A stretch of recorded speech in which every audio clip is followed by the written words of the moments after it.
അൽ ഖബർ അവ്വലു മൻസിലിൻ മിൻ മനാസിലിൽ ആഖിറ. പരലോകത്തേക്കുള്ള ജീവിതത്തിന്റെ യാത്രയുടെ ആദ്യത്തെ ഭവനമാണ് ഖബർ. ആ ഖബറിൽ അവിടെ രക്ഷയും ശിക്ഷയും ആരംഭിക്കുന്നുണ്ട്. അത് മാത്രമല്ല, മരിച്ചു പോകുന്ന മനുഷ്യനറിയാം. അഷ്റഫുൽ ഖൽഖ് സ്വല്ലല്ലാഹു അലൈഹി വസല്ലം തങ്ങൾ പറയുന്നു, മാ മിൻ മുഅ്മിനിൻ യമൂത്ത് മാ മിൻ മയ്യിത്തിൻ യമൂത്ത്. മരിക്കുന്ന ഏത് മയ്യിത്തും എങ്ങോട്ടാ പോകുന്നതെന്ന് അറിഞ്ഞിട്ടാ പോണതെന്ന്. ദുന്യാവെന്ന് വിടുമ്പം തന്നെ കിട്ടും എങ്ങോട്ടാ വിസയെന്ന്. സുബ്ഹാനല്ലാഹ്, എങ്ങോട്ടാ പോണെന്ന് അറിഞ്ഞിട്ടേ പോണത്. അള്ളാഹു ആ നേരെ നമുക്ക് നന്നാക്കി തരുമാറാകട്ടെ. എന്താ ഇതൊക്കെ നമ്മൾ ഈ പറയണത്? എന്തിനെ പറ്റി? നമ്മളൊക്കെ അനുഭവിക്കാൻ പോകുന്നൊരു കാര്യമാണ്. കണ്ണ് ചിമ്മിയാൽ അറിയാൻ പോണ കാര്യമാണ് നമ്മൾ ഈ പറയുന്നത്. ഇതൊക്കെ പറയുമ്പോൾ പേടിയാവുകയാണ്. എന്താണ് ഇതൊക്കെ? ഏതാണ് ഈ ലോകം? അപ്പൊ ഖബർ അങ്ങനെയാണ്. ചിലർക്ക് അല്ലാഹു അനുഭവങ്ങൾ കാണിച്ചു കൊടുക്കും. ഖബറിൽ തീ കണ്ടിട്ടുണ്ട്, മദീനയിൽ തീ കണ്ടിട്ടുണ്ട്. ഖബറിന്റെ ഉള്ളിൽ മദീനത്തെ പ്രാന്തപ്രദേശങ്ങളിൽ മഹാനായ അംർ ഇബ്നു ദീനാർ റളിയല്ലാഹു അൻഹു ആണ് ഹദീസ് പറഞ്ഞു തന്നിട്ടുള്ളത്.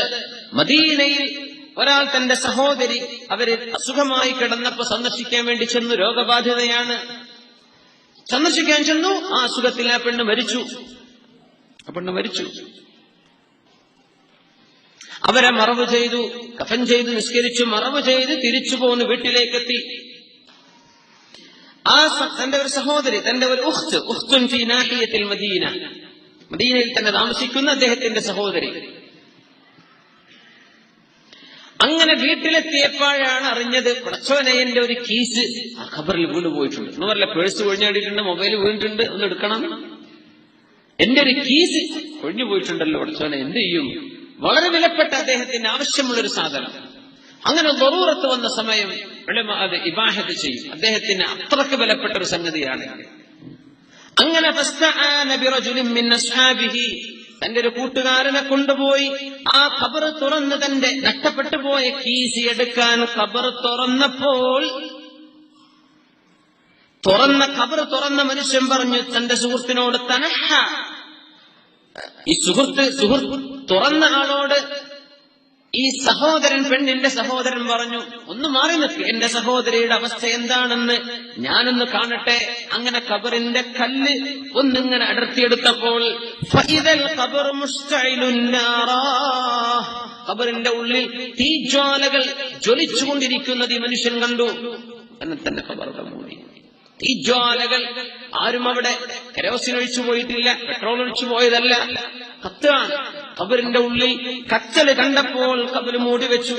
നേരെ പോയി റജഅഇല ഉമ്മി, ഉമ്മയോട് ചെന്ന് ചോദിച്ചു, ഉമ്മ, ഈ സഹോദരി, അകന്ന് താമസിക്കുന്ന ഈ സഹോദരി, അഖ്ബിർനി അമ്മാ കാനത് ഉഖ്തി അലൈ, എന്തായിരുന്നു ഉമ്മ എന്റെ പെങ്ങളുടെ കാര്യം? ചോദിച്ചു, മരിച്ചുപോയ മോളെ നീ എന്തിനാ ചോദിക്കുന്നത്? ഉമ്മ, എനിക്ക് നിങ്ങൾ പറഞ്ഞു തരണം. ഉമ്മ മരിച്ചില്ലേ, ഇപ്പൊ എന്തിനാ അത് അറിയേണ്ടത്? അഖ്ബിരീനി, പറഞ്ഞു തരൂ ഉമ്മ, എന്താണ് എന്റെ സഹോദരിക്ക് പറ്റിയത്? ഉമ്മ പറഞ്ഞു, കാനത് ഉഖ്തുക തുഅഖിറു സ്വലാ, നിസ്കാരങ്ങൾ നീട്ടിക്കൊണ്ടുപോണ പരിപാടി ഉണ്ടായിരുന്നു. നിസ്കരിക്കൂല സമയത്ത്. വലാ തുസല്ലി ബിതഹാറത്തിൻ താമ്മ, പരിശുദ്ധ വളരെ പരിപൂർണമായ ശുദ്ധിയിൽ നിസ്കരിക്കുകയുമില്ല. നിസ്കരിക്കൂല. നിസ്കരിച്ചാൽ തന്നെ എങ്ങനെയൊക്കെ ഒന്നു കൊടുക്കുക. ഒന്നു കൊടുത്താൽ തന്നെ മുറിഞ്ഞ ഞാൻ മറ്റേവരപ്പാണ്, ഞാൻ ഈ മസാലക്കൊപ്പ, ഒന്ന് മുറിഞ്ഞിട്ടുണ്ട്, നിന്റെ ഒന്ന് ബാത്തിലാണ്, വേറെ ഒന്നെടുക്ക്. അവള് കേൾക്കൂല. അതൊന്നും അമ്മയ്ക്കൂല. മറ്റേ അതീതുണ്ടല്ലോ, അതിനൊക്കെ ആൾക്കാരില്ലേ നിസ്കാരം കൊണ്ട് കളിക്കുന്നത്, ഒന്നു കൊണ്ട് കളിക്കുന്നത്. ശുദ്ധീകരണം പോലും പൂർത്തിയായി ചെയ്യാത്തവളായിരുന്നു. അതുമാത്രമല്ല, അയൽപക്കത്തെ വീട്ടുകാർ ഉറങ്ങിയാൽ വീട്ടുകാരുടെ വാതിൽക്കൽ പോയി ചെവി വെച്ചവൾ കേൾക്കുമായിരുന്നു. എന്തൊക്കെയാണ് സ്വകാര്യം അടക്കപ്പറച്ചിലുകൾ.